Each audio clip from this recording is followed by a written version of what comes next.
This is Shea Gilgeous-Alexander, and I'm down to dunk. This is Jay Will, and I'm down to dunk. They had. Here we go. I'm Isaiah Hartenstein, and I'm down to dunk. I hope, savior of basketball has won. Well, the Dortcher chamber has been going pretty well. I'm Aaron Wiggins, and I'm down to dunk. I'm Chet Holmgren, and I'm down to dunk. I'm Mark Dagnall, and I'm down to dunk. He just does a big smile and I feel blessed by God to be here with down to dunk, be here with you. I'm Alex Caruso, and I'm down to dunk. I'm AJ Mitchell, and I'm down to dunk. This is Isaiah Joe, and I'm down to dunk. Oh, jeez. Are you going to sing it good enough for me to guess it, or? Panhandle. Jeez. I'm tweaking. Name 2 famous Oklahomans. Myself and Jalen Williams. Is that a crazy answer? All my friends call me Bob. Where's Rachel? Unique story. He lived a whole life. Plain? This is Kason Wallace, and I'm down to dunk. This is Lou Dort, and I'm down to Dort. True-blood Oklahoma. That's right. Pretty exciting, if you ask me. This is J-Dub, world champion J-Dub, and I'm down to dunk. And eat burgers.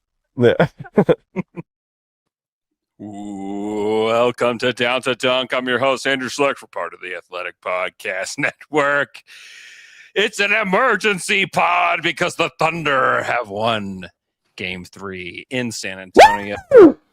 They're up 2-1 in a game that, listen, for a long time, Thunder fans were not feeling good. And part of the reason why was we saw the injury report, and it was Fox, he's going to play. He's going to play in this game. Yep. I'm scared. Dylan Harper going to play in this game. Guess what? Not playing in this game. It's because the Thunder lost their first playoff game, and the sky started falling. The sky was definitely falling during that moment. And now life is better. Yeah, life is better now. But dude, we'll start from the beginning because the Spurs started this game on a 15-0 run. We hate first quarters. We hate the first half of first quarters. We're terrible at them. It had the feeling of just like, oh my gosh, are the Thunder just going to get blown out in this game? Is this just going to be – because they had some of those games. They had some stinkers last year during the playoffs. They had one against the Wolves that was just like they could never climb back into it. Yeah. And this team, they did, thanks to Jay Will, who had the game of his life, and Jared McCain, who was just incredible in this one. Andrew, franchise record 76 points from the bench. Damn. What? How many points did the Spurs bench have? Less. I think they had 23 or something. Eat it. 76. Yeah. Now, if you're into numerology like me, 76, of course. Angel 76ers. Angel number. Angel number. 76ers, who gifted us Jared McCain, who has gone from, that trade has gone from a fun flyer to legitimately they would have lost this game without him. Yeah. Because with Dub out and AJ going out, who would have done what he did? Who would have even taken those shots? Who would have taken, what did he end up taking? 21 shots? More? He took 21. Yeah, okay. It was 21. Yeah, the answer is nobody could replicate that. No. Nobody wanted the ball as much as him in this game. I mean, it was amazing. This is one of, I'm doing the thing where I don't actually think about other games. I just make a hyperbolic statement. This is one of the best role player games for OKC we've ever seen. I mean, it is because it was a franchise record. Ooh. Andrew's gone. He disagrees. Alex and Elman show.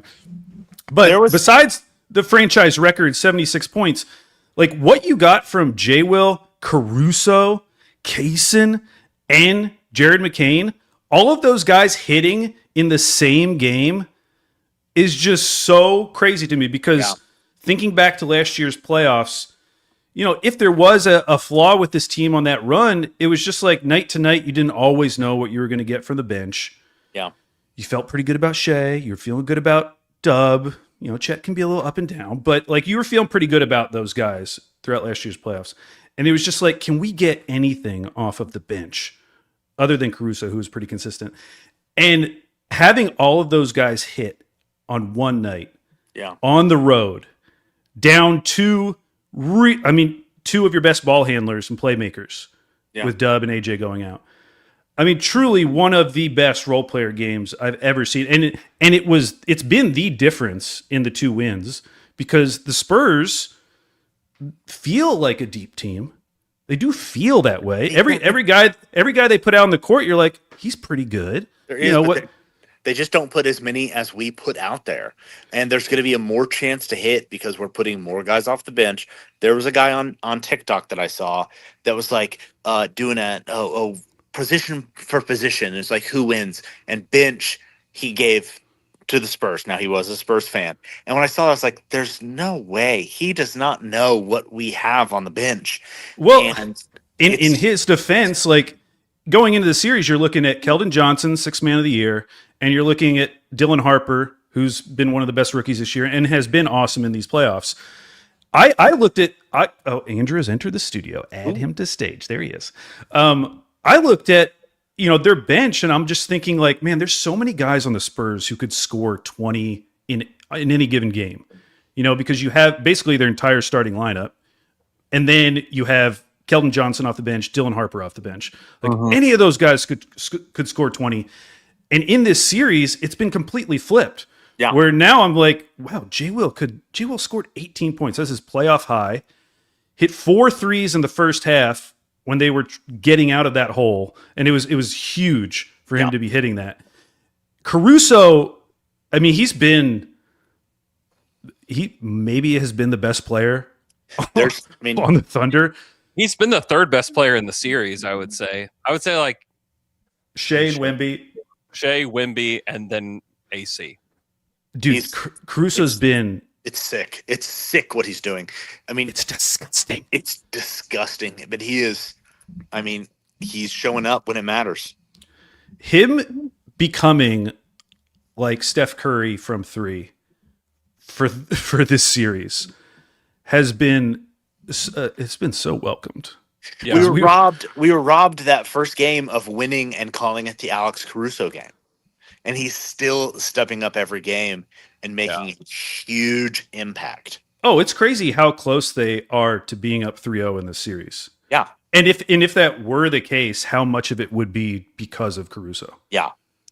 He is, I mean, back in the day when we traded for him, it was like, oh, was this a good trade? Like, this is like, Presti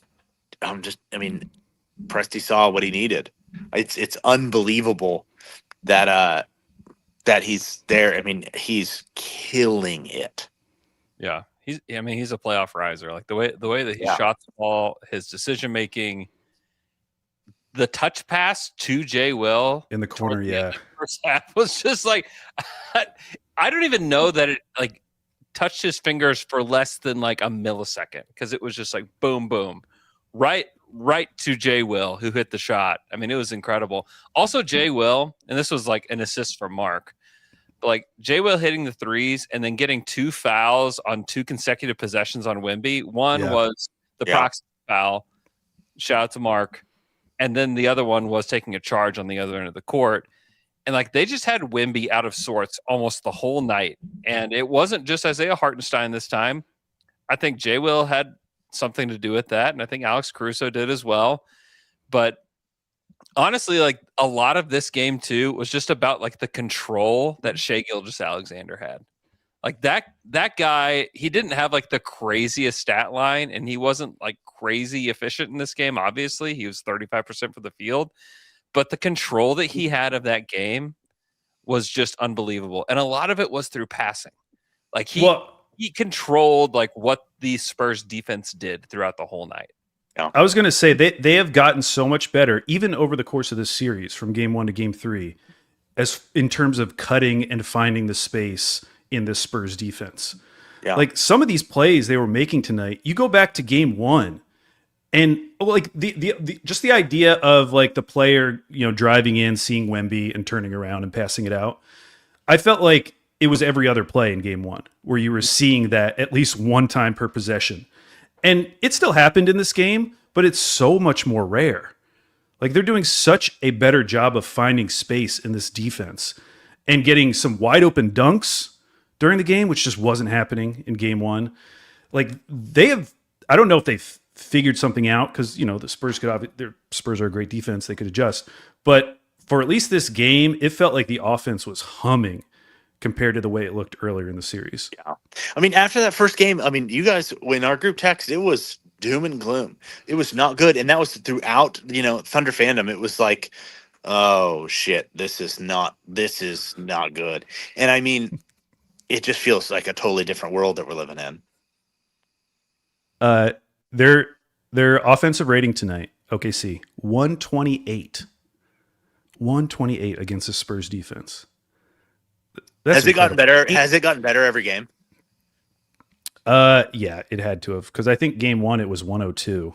Yeah, it was. And then they won game two, so it had to be better Yeah. than that. But Yeah. this was definitely the best the offense looked.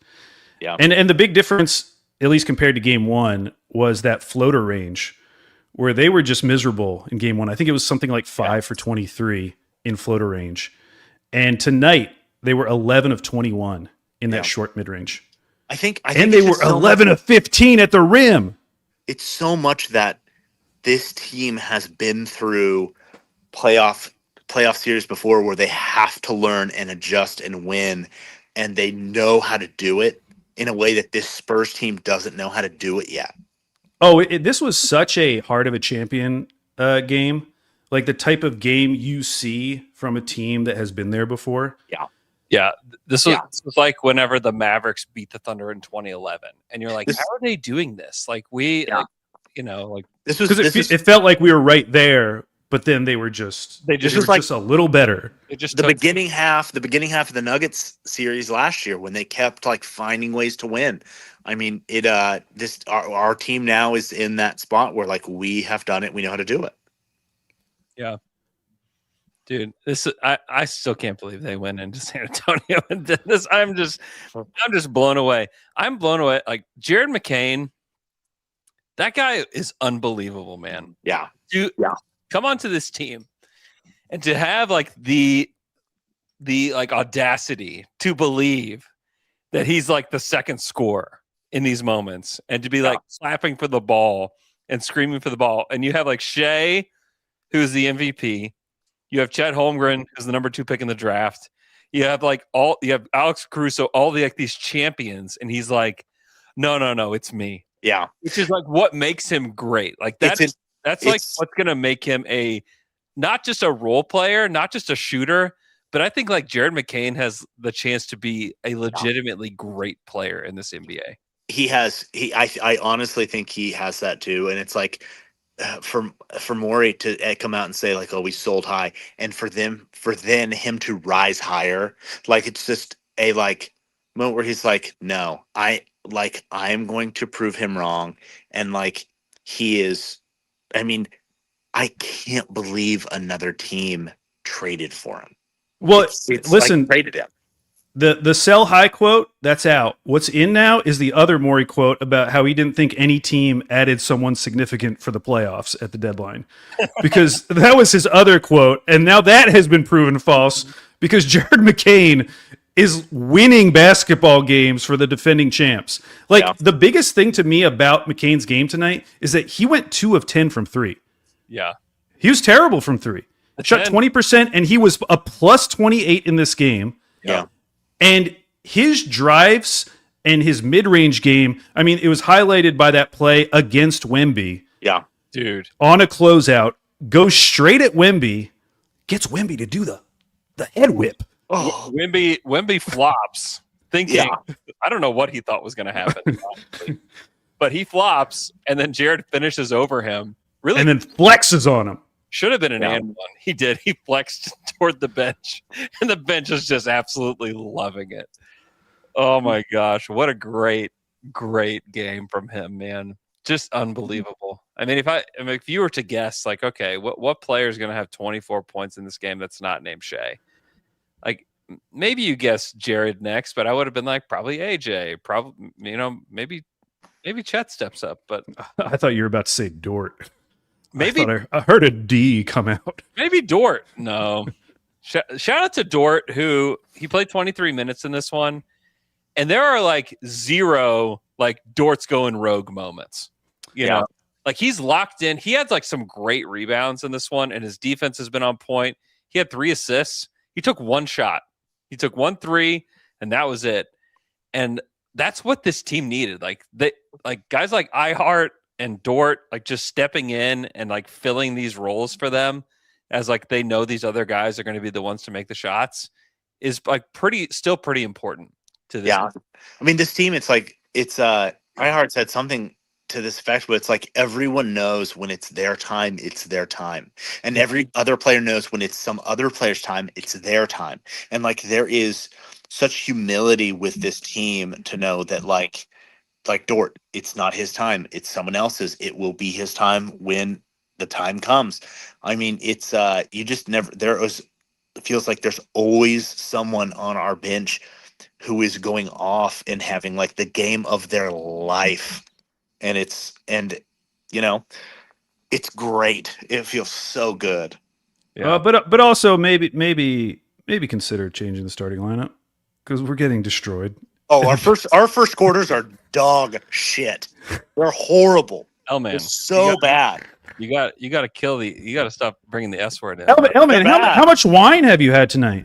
A good amount. I knew it. And the S words are flowing, and I'm sorry, but it's true. and I don't apologize for that. I just like game 1, they abandoned it in 3 minutes. Game 2, they like were solid, but I went back and checked, they were even when the first sub went out. Yeah. And then tonight they obviously got dominated at the beginning of the game. It was tough. There's also a thing that like that's all the Spurs have is their starting lineup. Yeah. That's what is becoming clear in this series. I mean, because that is the thing that's kind of shocking me because like Dylan Harper, like what happened tonight? I was so terrified of him. He's hurt, Alex. I guess that's true. He does have an adductor. He's hurt. But they played him, so I just assume like, oh, he must be fine. No. For him to be playing. He had no burst whatsoever. Yeah, I mean, you did see it on his finishes, like because his finishes were so special, like in game 1. Yeah. In game 2 before he got hurt. Yeah. And like, tonight it just wasn't there. He trucked Lou Dort in game 2. Yeah. That did not happen at all tonight because I mean he's playing hurt. Like he just wants to play. Like him and De'Aaron Fox, which I don't know how Fox got back out there because he looked bad. And sometimes like with ankles, you can like retape them like aggressively and get back out there. But I think that you wait a day, you wake up the next morning, that it's really, really tough to recover from that. So I'll be really interested to see if he can even give it a go in game 4. And then what does Harper look like? I mean, he only played 17 minutes in this one. That's probably about what you're going to get from him. Yeah. So yeah, I mean, like to me, like they're not getting enough from Keldon Johnson. And then like Carter Bryant's not ready for this moment offensively. Defensively, he's been fine. Cornette's still dealing with a foot injury. And so like they just don't have the depth that the Thunder do. I mean, the Thunder are dealing with their own injuries, obviously. Like you have this quote day-to-day stuff with J-Dub. AJ had to leave the game. AJ wasn't even that effective in this game, honestly. But he had to leave the game. But yeah, you still have, take those two out. Like you still have guys that you trust with Alex Caruso. Jay Will's become a trustworthy player. Case and Wallace off the bench. Jared McCain. Like you still have like a list of guys you can go to after that. Whereas like the Spurs just don't have that. Like whenever you lose a couple guys, it becomes pretty difficult for them because like Champagnie is not playing with confidence anymore. He's not a guy you can trust. Did have a nice block on Chet though. That was very impressive. Yeah. He did. But because of that, the minutes that they are putting on their players versus ours, the longer this series goes, it's going to benefit the Thunder more because we just have less mileage and they have more because our bench is deeper and we can. I mean, at the end of the game, we were playing, guys that are not going to get in otherwise. But I mean, that the time played for each player for them is getting higher, and ours we're keeping low. Well, to that point, so Shea plays 36 minutes. Next highest was Cason Wallace and Chet at 28. Yep. Spurs, all 5 of their starters played over 30 minutes. Wemby played 39 minutes. And Wemby was good. His stat line is good. He had 26 points on 8 of 15 shooting. But the fact that he did not feel nearly as impactful as he did. And 4 rebounds. Yes, 4 rebounds. They lose the rebounding battle for the first time, the Spurs, in this series, 41-37. And you look at OKC's rebounding, Hartenstein has 8. No one else has more than 5. It was really spread out. Cason 5, McCain 4, J. Will 5, AJ 5, Lou Dort 5. Their gang rebounding was so much better than it has been in previous games, where it felt like the Spurs were just out physicaling them at every matchup when it came to the boards. Yeah, it's a really good point, and some of it is they're getting worn down. There was also, man, the Thunder are making it their mission to make Stephon Castle into a crazy person, because there was that stretch where he's on the fast break, and Alex Caruso, which if you want a play that just shows you the character of Alex Caruso and who he is, he's no, he had a breakaway dunk. Yeah. It was no, you're not getting this. Yeah. You earn it. He bounced him really hard. Castle's so miffed. Yeah. Absolutely, positively peeved. And I think he was 1 of 2. And then basically AJ does the same thing, except he had his hand on his back. They have the little tussle. AJ ends up getting a flagrant foul, also a technical foul because of the little squabble that they had afterwards.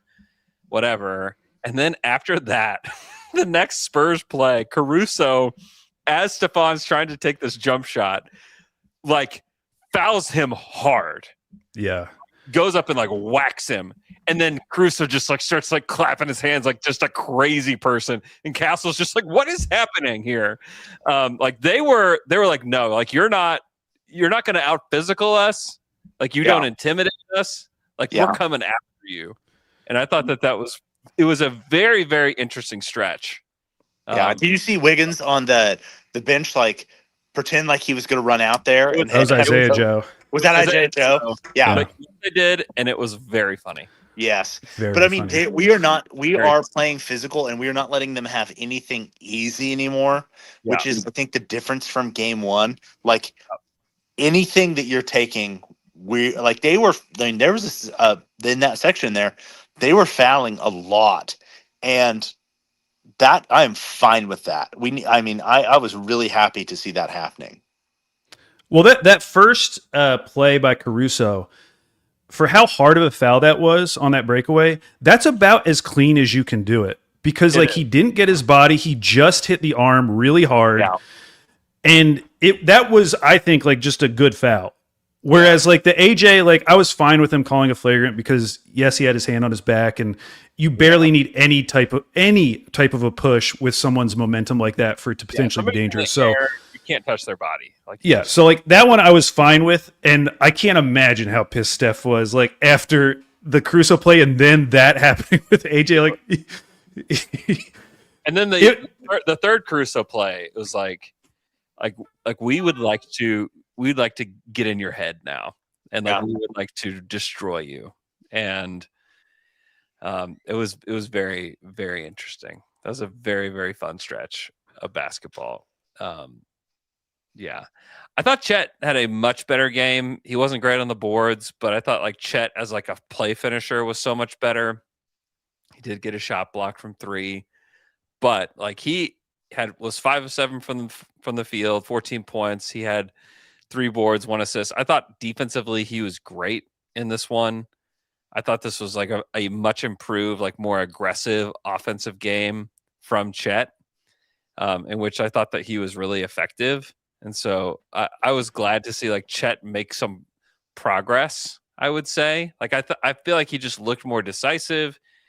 He didn't look like he did in game 1. Not many of the guys looked like they did in game 1, but I think Chet is starting to feel more comfortable playing against the San Antonio Spurs team. And it really feels like the whole team is, but it's just good to see Chet looking a little bit more comfortable.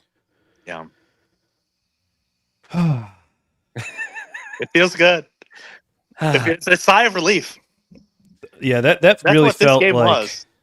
that's the first game that's really made me feel the way I felt in last year's playoffs. Like it feels like it's been building and building and building, game 1 and game 2. But this game, I think it was because the injury report and then the opening 15-0 run. Like I just wasn't expecting this at all. And even once like AJ went out, and then you had that period where Castle was getting fouled and the flagrant, you did start to wonder, like, man, is this going to be a turning point for the Spurs? Yeah, I wondered. I thought either this is a moment where like the Thunder like continue to like take hold of this game, or like the Spurs respond in a really big way. Yeah. And listen, one of the big things that helped the Thunder was early in this game, like the Spurs were getting all the foul calls in terms of getting to the line. Like there was a huge free throw disparity, but as the game went on, like Shea started to get call after call, which was just massive because it just slowed the game down. I thought Mark did an awesome job using his timeouts in the fourth quarter. Shout out Kenny Atkinson, because that timeout he took at like the 6-minute mark of the fourth quarter completely stopped that run. And then OKC got going again. And then he took another one right before like, the 3-minute mark or whatever, or the 2-minute mark. And that stopped another Spurs potential run. And I just, he did it like a play before a lot of other coaches would do it. Yeah. It is just like right when it started to feel like momentum was shifting, he called the timeout. Yeah. And because it's the playoffs, it feels like there's like such a long break. Yeah. Dude, We're like by the long. Oh my gosh, they're so long. Yeah. So shout out to Mark. Yeah, Great job. Great use of your timeouts. Yeah. Shout out to Mark. Yeah. Shout out to Mark. Shout out to Mark. I thought he was tremendous. You guys want to guess what the best lineup of the game was? Ooh. McCain. Oh yeah. Well, McCain, Caruso, Jay Will. McCain, Caruso, Jay Will. Yes. Shea. Shea. Chet. And Chet. That's it. Good job. wow, look at us. Look at us. You guys We wanna did guess- it. You guys want to guess the worst lineup?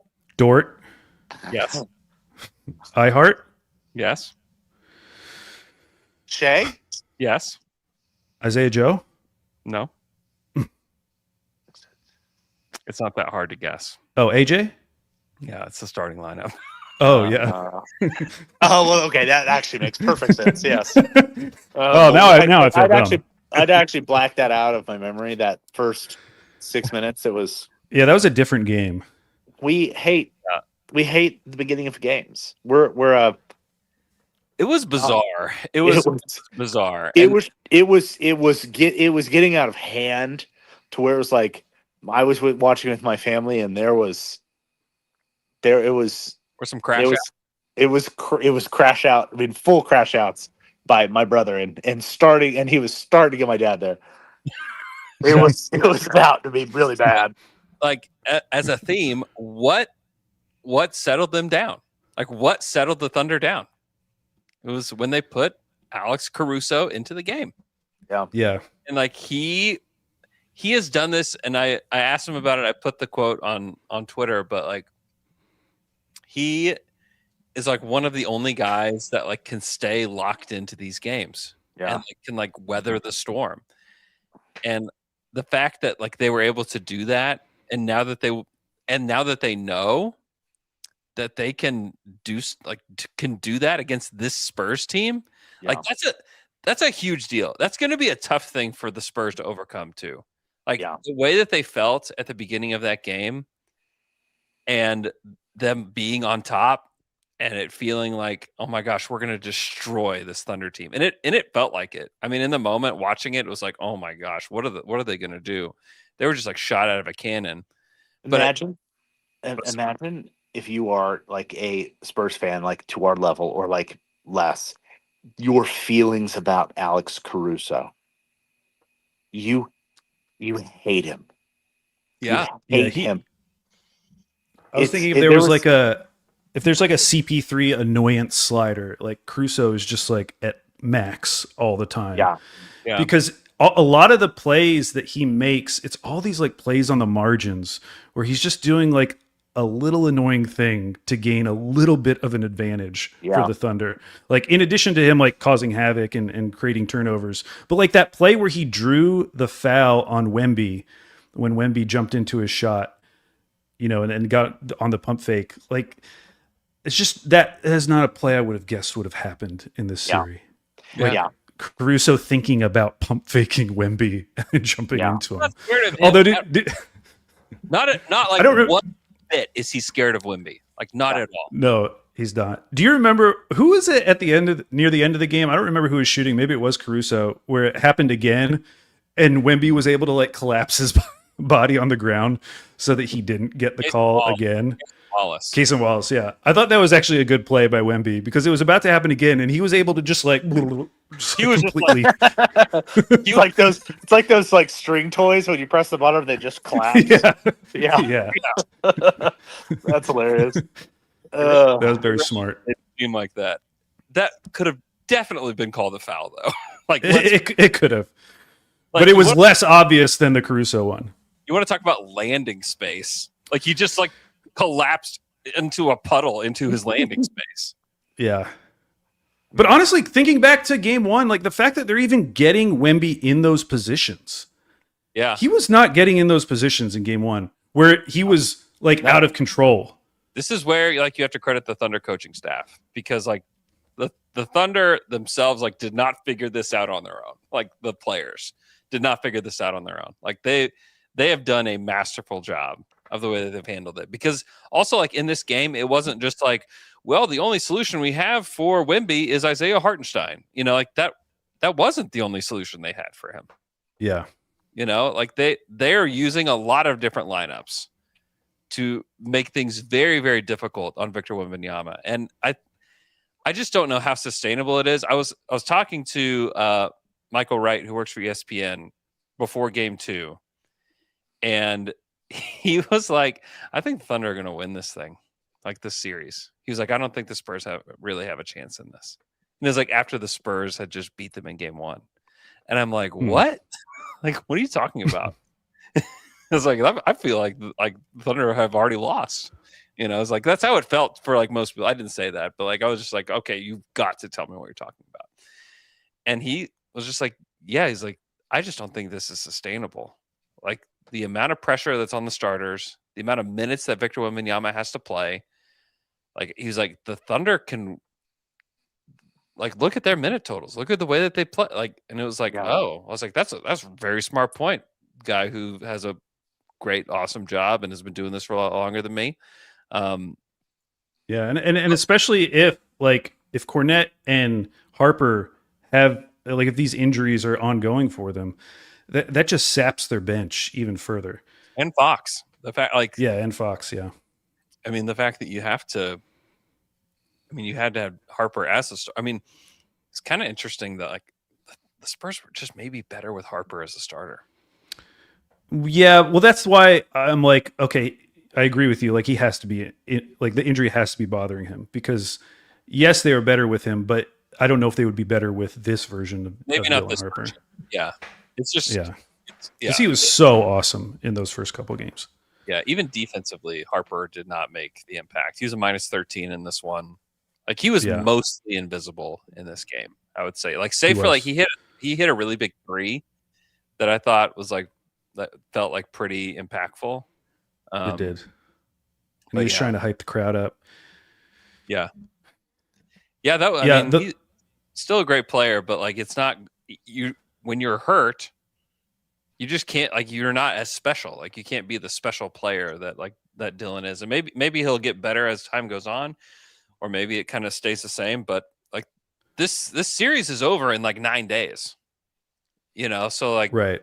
Yeah. It's just really tough. It's like a huge ask for any of these guys, like J-Dub, AJ, you know, whatever's happening with De'Aaron Fox's ankle and for Harper, like it's just a lot to ask of those guys. How crazy is it that Mccain is having this impact and like we're not talking about him being targeted? Like that, this isn't like a James Harden game 1 situation with the Knicks. Yeah, no, I mean it's just not even a topic of conversation. Like he's just held up. No, he's been fine. He's been fine. Really, from the moment that he played in game one, like it's like he's actually going to be fine. Like physically, he's like got himself in the game. Who y'all talking about? And he's Jer Bear. oh gosh, Who y'all talking about? I didn't have my screen. I had my screen on something else, and I just heard that. It's kind of scared me. I thought that was like stuck onto the stream. Sorry. Yeah, defensively, I think he's been totally fine, and then offensively, he's terrifying. Like, imagine if the Spurs somehow traded for him. They had the assets. They could have, been the team to overpay for him. Like, if that guy was coming off the Spurs bench, I mean, I'd be mortified. He's an irrational confidence guy, which this Thunder team has just not had. They've had a lot of guys who know their role, and do the best job at that role that they can. Jared McCain is like, I could be the best player on the floor tonight. It's kind of who we've always needed. And I might be. We needed a guy like that back in like the Durant Westbrook days, like a guy that's going to come in and be like, "No, I'm the best player." Like that's not afraid to shoot. Like that's what we've always needed. Yep. And I know he hasn't been great in the series, but AJ has a little bit of that too. Obviously, by the 3-pointer he took at the end of game one, like he has that confidence level too. So you go back to last year's playoffs and won. Just thank God they won.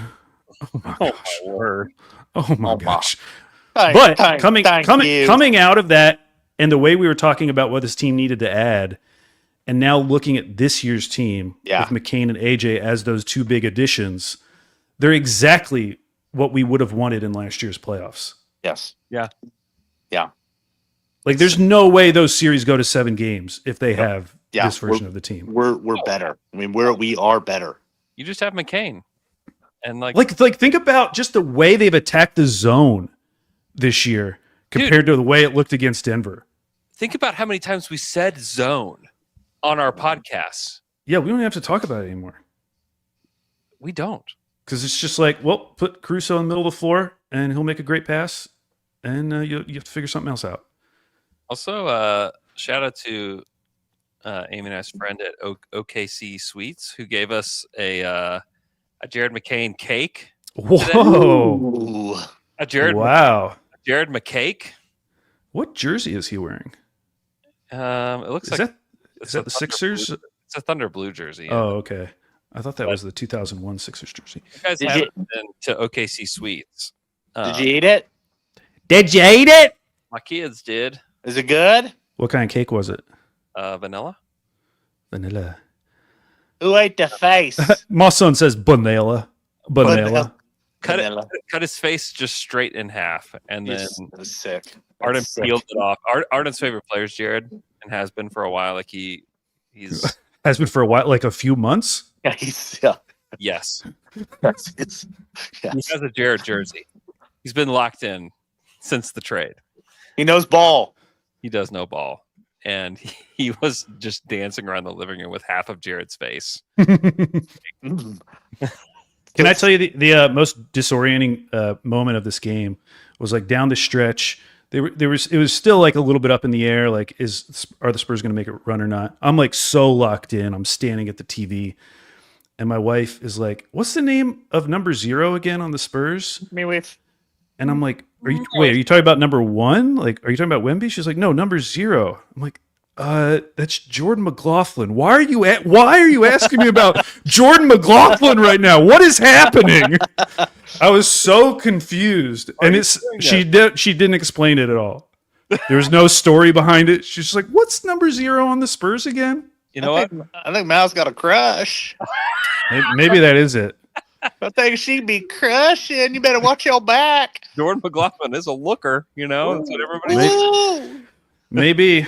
Yeah, so that was very strange. I didn't know what that meant. That is amazing. Shout out to Devin Vassell. I feel like other than Wemby, he's been like the best player for the Spurs.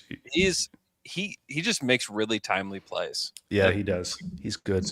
He's a really, really good role player. A really good role player. I think. I want to shout out some cantaloupe. I ate a lot during the game. Hey, shout out to Cantaloupe. Ate a lot of cantaloupe. It's in season, y'all. Is it good? Is it good? Yeah, it was real good. some good lope. Yeah. Great lope. Yeah, Real if they good. up, I mean, Champagne's been a good player, but like if they're able to upgrade that position, which they will be able to, like having Vassell in that starting lineup, like that it is going to be like a murderer's lineup, a death lineup, if they can find like the perfect power forward. Yeah. Well, you know who that is Carter Bryant. Like, if he develops. Yeah. Yeah. You don't believe in the guy who used the public restroom in OKC. Dude, the person that shot that should be banned from any future Thunder games. Yeah, that's psycho behavior. The men's room is a sacred space. You should never pull out a phone in the bathroom. Unless you're surfing the web at the urinal, which I do sometimes. The only thing you should be pulling out is... No, stop. Stop it. I'm sorry. That's a sacred space. Don't do it. I respect it very much. They waited until he didn't video him at the urinal. I know it's still weird. Feel sick. You should never press record in a bathroom. I definitely understand it, but I'm at the same time I'm really glad they did because it is really funny to watch. It is hilarious, but it is bizarre. Him running in full uniform, running to the sink. What is happening? Yeah, imagine you have a few beers in you and you go in the bathroom during like a late playoff game. And one of the players just walks by you. That was the experience of many people. Like, who is that? And it makes it even funnier that he looks like he's maybe 14. But he's also like so tall, so you would have to admit to yourself like this actually is the player. Like this isn't a Spurs fan just like dressed up. Yeah. This has to be the real guy. What is happening right now? It would be so confusing. Yeah. Steph Castle with a Denny line tonight. 14 points, 11 at the line. There was a period, which was kind of right after like when the flagrant happened, where he was just driving every possession. Yeah. And it was starting to get a little scary because they were fouling him on every single drive. Yeah. Or they're at least calling it on every single drive. And he just kept going to the line and line and line. And I was getting a little bit worried at that point. Yeah. But he was 1 of 8 from the field. Like they did such a good job defending him. Like, and really the only way that he scored was free throws. He did keep his turnovers in check. He only had 1 in this one. So I was going to say about that. So they had 15 turnovers tonight, which is they had 21 in games 1 and 2. Mm-hmm. But the Thunder had 20 points off of those 15 turnovers, which I think is better than the first 2 games. It was definitely better than game 2. I don't remember game 1, but it was definitely better than game 2. Let's see. Game 2. Game 2. Wait, I clicked the wrong button. Wait, I might be wrong on that. Now that I'm thinking about it, I can find it. I clicked the wrong button, Andrew. How dare you? Yeah, they actually had 27 points. No, maybe I'm thinking of second chance points. They didn't have very many second chance points. Oh yeah. What did they have tonight again? Points off turnovers. 20. 20. Yeah. I mean that's really good, especially whenever they only turn it over 15 times, which is like if you're the Spurs, you feel really good about that. Yeah. That number, but you don't feel good about is that you lost this game by more than you've lost any game to the Thunder. No. You know, and like this game did have garbage time in it. Like Topic played. Yeah. Topic played. Kenrich played. Kenrich came in and scored 5 points. I mean, there you go. Shout out to Kenrich. He helped get those bench points up. Did Kenrich earn minutes in the next game? He was good in his minutes. Yeah, I think he did. Shout out to K. Rich, man. What a guy. I wish I could find that stat. Remember I brought up that stat that is this it right here? Oh. About the Spurs blowing leads, because remember I brought that up. I couldn't remember the exact stat, but I think it was 15 points. They had like the most 15 plus point collapses or whatever you would call that. Put this one on there. Yep. Yeah. You know what else the Spurs blow? What? No, I'm just kidding. I'm sorry. I'm just kidding, and I'm sorry. I'm in the dark. You are in the dark. You're in the bottle, brother. Shall we answer some super chats? Yeah. Super chat. I also want to shout out to everybody who has put in for the raffle, and shout out to my friends over at Totally Tickets. My mom joined. Your mom joined. Chad did too. Yes, he did. Josh Eustace did. Oh, hell yeah. Shout out to them. We're going to do all my kids want to be part of this, but on Tuesday morning we will go live and we'll try to get more people to put their name in the raffle, and then we will do a live drawing that morning for these lower level tickets to Game 5. So shout out to my friends over at Totally Tickets for donating these, to Amy, my guy Mike, for reaching out. That was very kind, very much appreciated. I'm going to retweet this now so that it'll be at the top of my feed on Twitter, but I have my Venmo and Cash App posted there. You can buy into this drawing. Oh, hell yeah, Alex. The money will go toward paying for medical bills for Amy and I, and so we very much appreciate it.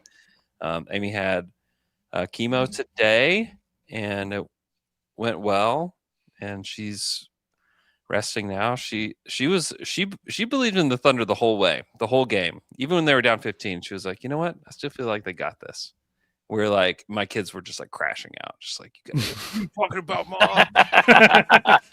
They think mom doesn't know ball. However, what they have to realize is mom married you. She knows ball. She knows ball. She knows ball. She was right the whole time. And even whenever they were up 10 or whatever, she was like, I just believe in these guys. I just know they're going to win this. And Asher's like, you can't say that, you know? Yes. Also, shout out to how much your kids have grown in the past year. I saw the pictures she said of first day of school, last day of school. Yeah. Each of your children has grown by like 6 inches. It's a stuff. What are them boys taking?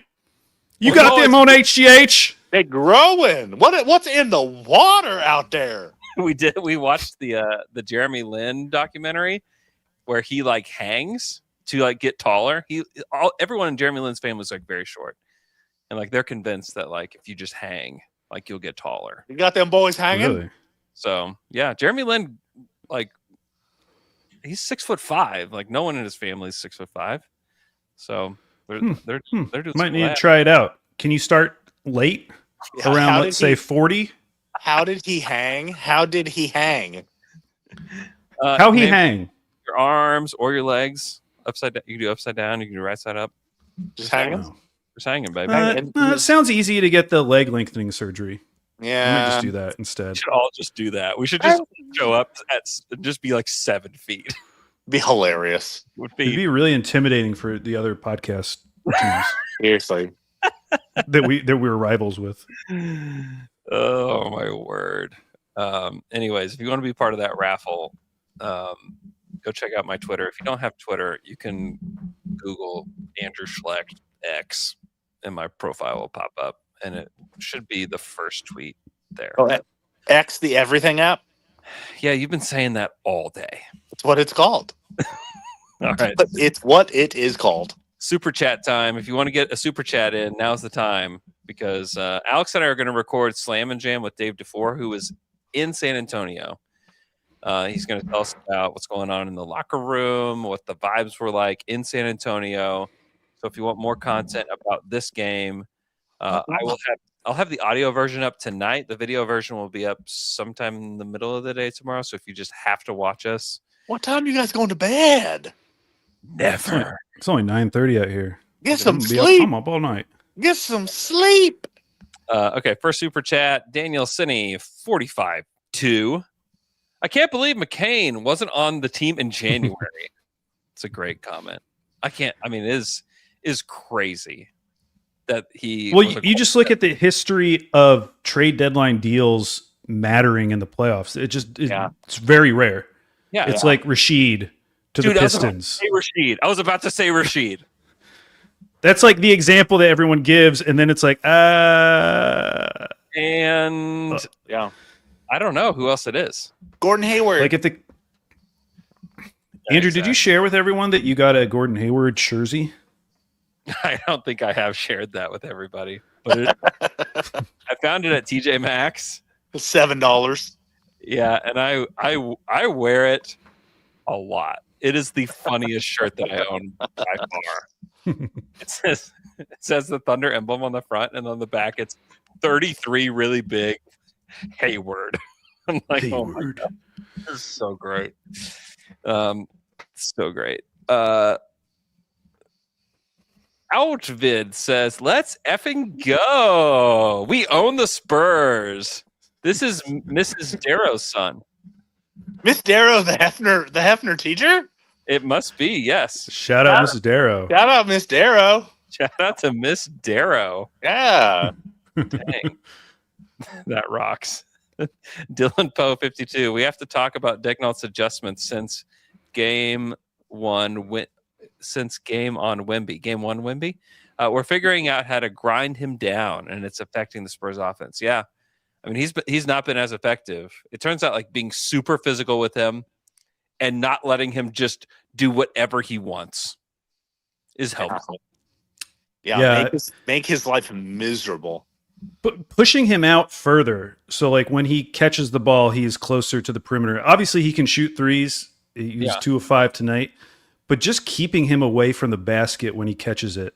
Yeah. Because there were a few times where he like tried to drive on iHeart and it just didn't work out. Or even driving on Chet a few times.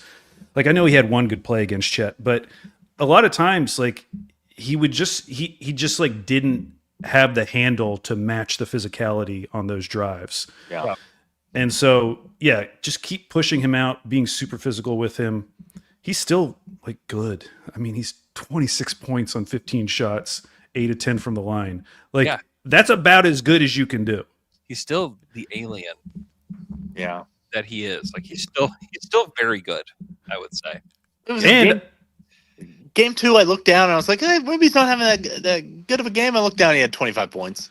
I know. Yeah, he also had like 14 rebounds. I mean, that's the most exciting sign from tonight that he only had 4 rebounds.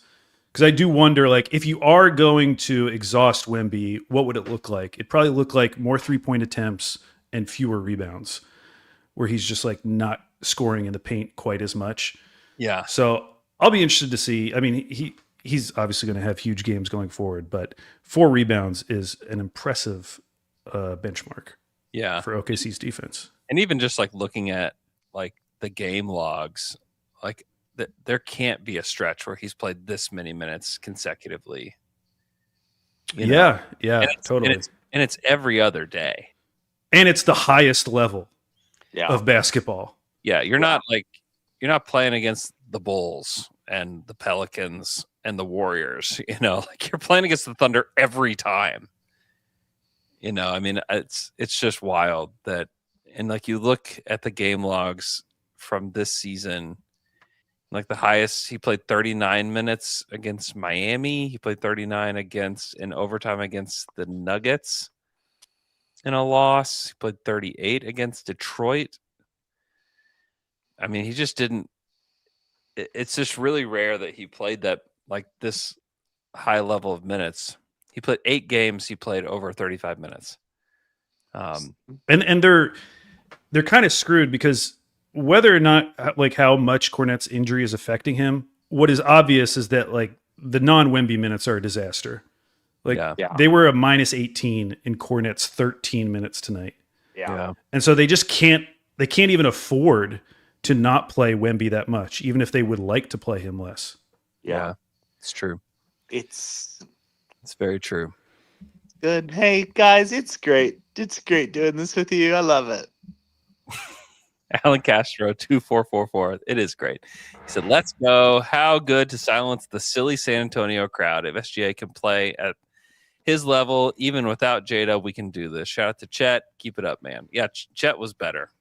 It's good to see Chet like feeling a little bit more normal and not like he was in game 1. So definitely shout out. DJ Cowley. When is everyone going to agree the Spurs don't have the depth? They are gassed. Sloppy defense. Yeah, I mean, it's not hard to prove that point tonight. Extra sloppy. I'll make it extra sloppy for you. Micah Blessing 6119. Have you ever been more confident in an OKC team ever?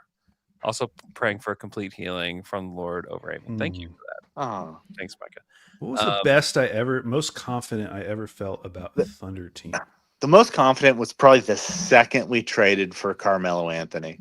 The second that happened, I was like, that's it. We're winning the championship. No one stands a chance. That summer felt so good. Yeah. Man.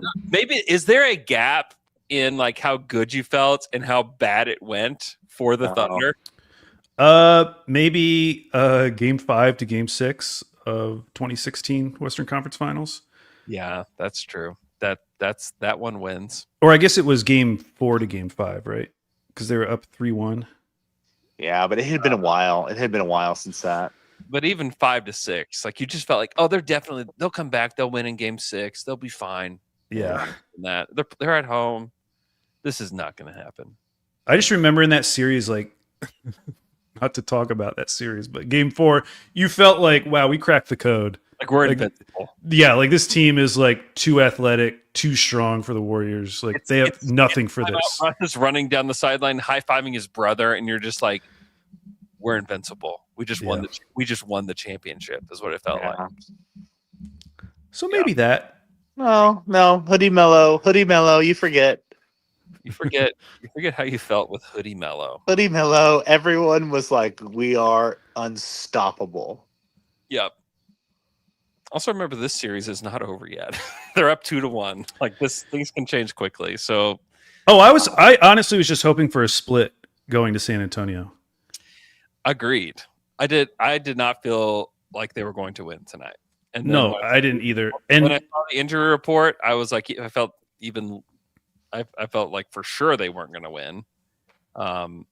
So yeah, it's pretty incredible. Pretty incredible win. That's why we're doing a live pod right now, because we're all just like we're buzzing. We're buzzing. Asombo Reggio 7. Spurs got a great start. Had 8 additional whistles in their favor and plus 3 free throw attempts. All players available and no J-Dub or AJ. They have to feel like they just got absolutely rocked. Yeah, I mean it's true. It's true. Also, like, this might have been the most triggering game ever for OKC haters when you think about all the components of it. Like, you had a Dort play, you had the flagrant, like, you still had all the physicality that everyone whines about. You had Shea getting to the line 12 times. Oh, Shea fell down. Let's check his fall percentage. He falls on 60.8% of plays. Dude, dorks. My gosh. I just like that game, even if OKC had lost. Yeah. This is such a good series. Like, I love these teams. Yeah. These teams are so much fun playing against each other. And that moment where there was the flagrant, like, I love that moment. Like, there's bad blood between these teams. It's real. And the fact that they're all young, like, usually when we see this, it's like, 2 veteran teams. I think about like 2016 finals with Cavs and Warriors and like Steph throwing his mouth guard. But like, this is the first chance we're getting to see these 2 teams match up, and it's already been this good. And that's why, like, when there's all this discourse about the flopping or the fouls or whatever, it's like, bro, this is so special what we're getting to watch right now. Yeah. This is so special. To me, and this is like a problem with just like the way that people think about basketball, and like what people need to realize is that, well, like, one, like, nothing in life is perfect, but especially basketball is not perfect. Yeah. The officiating is not perfect. The way that teams play isn't perfect. And like the online community is so obsessed with it becoming perfect that it's like we're zeroing in on all like these imperfections that we think that we want to do away with. But like the fact of the matter is, you're asking for something that doesn't exist. Yeah. And it never exists. And the thing is that the people that are doing that, hey, that's why you have a Twitter following.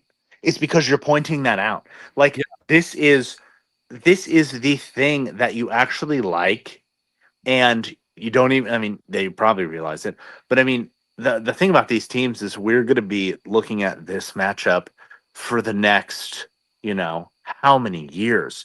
Yeah. And I do like that this, I mean, we need a rival. The NBA needs rivals, and this is it. Well, you saw it with the ratings. It was like the most watched game 1 and game 2 of Western Conference Finals. Yeah. Well, For all the talk about them ruining the game and being unwatchable, like that idea, because people said that about the 2017 Warriors and the KD Warriors, that was like some of the most watched finals ever. Yeah. Because people wanted to see it because they hated it so much. And the same thing is happening now. I just wish people would admit it. Like this is what makes it good. Like you wanting the Thunder to lose is what makes it good. It's a real storyline. Like your hate for OKC is great. Like there actually is a villain.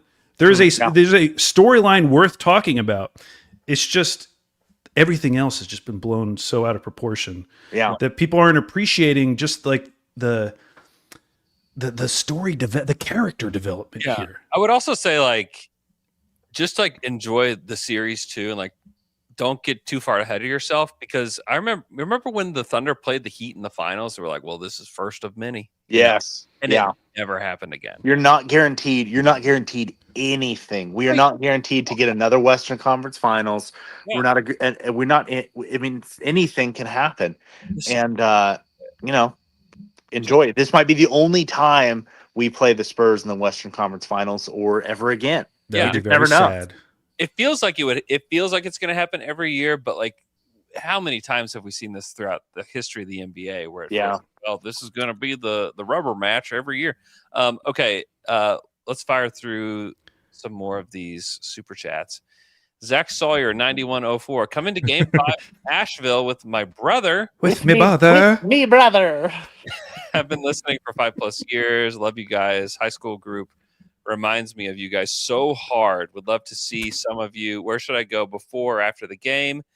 I need a Taylor handshake. Wow. Before, I would say I've been sitting for the West Finals at the top of 104. You can come say hello there. Would love to meet you. Appreciate before the game, got to get to the arena, get the half price concessions. It's true. Right. Yes. If you need to find me at halftime. I stand around the Jack Daniels bar for a little bit. And I do a lap on the ground floor. A very generous super chat from Zach, by the way. Thank you. Oh wow, I didn't even see the numbers on that. Extremely kind. Reed Allen 6. We are 1 logo 3 away from being 3-0. How are you feeling about Thunder in 5? I'm not calling Thunder in 5. No. I mean, especially before we know about these Spurs injuries, I like getting that role player game tonight. I'm just not expecting that to happen again. Hey guys, and they needed all of that. Guys, I posted in a whisper Thunder in 5 on X, the Everything app. Oh my gosh! Wow. Or Luke, I don't even know what that means. AV Nips. Jared McCain has been fearless so far shooting the ball. Shout out to Daryl Morey. Yes, shout out Daryl Morey.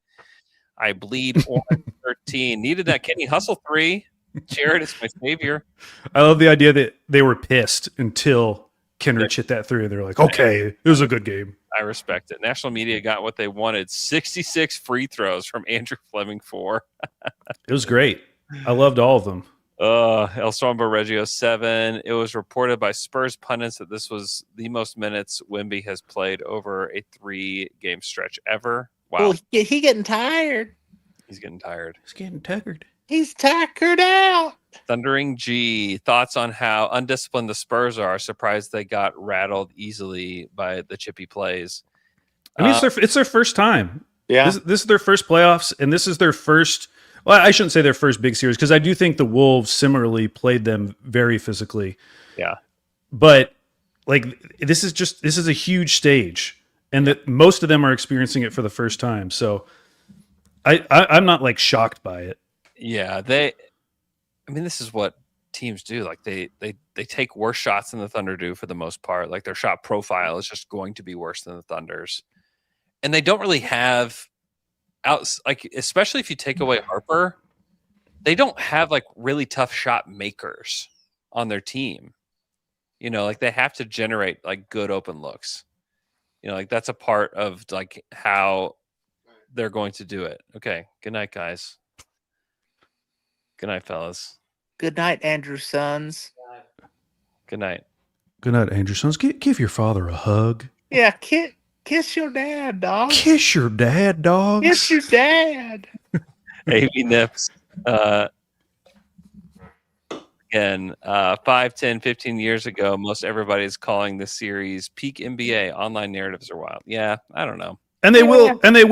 And again, in a couple years, we'll look back very fondly because there will be some new team that everyone hates.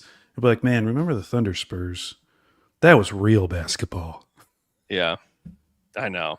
Uh-huh. Yeah. Again, like don't let like the idea that basketball can be perfect like ruin what you're seeing now, because like that to me is like the problem with so many people is like, well, if this isn't called this way and I can't believe this and look at the way that he does that, like, dude, this is great basketball. Go do yourself a favor and go watch any like an era that you think is really great. Go watch an entire game and tell me that what we're watching today isn't better than that. Yeah. Go watch any era that you think is awesome. If you think it's Kobe Bryant, if you think it's Michael Jordan, if you think it's Allen Iverson, if you think it's Kevin Garnett, Tim Duncan, whoever it is that you think is a great player and a great team, go do yourself a favor and actually go watch a full game and then come back and watch these playoffs and like actually try to appreciate it, because no one does a good job of that. How dare you? Speaking of that, this summer we should watch some old Thunder playoff games. That would be fun. I want to watch like one of those crazy Memphis games Yeah. from like 2014 or whenever. Let's do it. Taylor Fairley says, how much would you guys have lost your minds if I made that three? Dude, I was thinking about that. If that was his only made three, it'd be so funny. All right, Alex, I have to go record Slam and Jam. So thank you so much for listening to the show. Thanks to everybody in the chat. Thanks for all the super chats. We have just a ton of people in the chat. So shout out to everybody. Shout out. Right? You guys rock. We love you. We love you. We kiss you. You come to Oklahoma City, we kiss you. Come to Oklahoma City. We kiss you. We'll talk to you guys again. We love you. Oh, we kiss you on the mouth a little. I'm done to die. I'm done to die.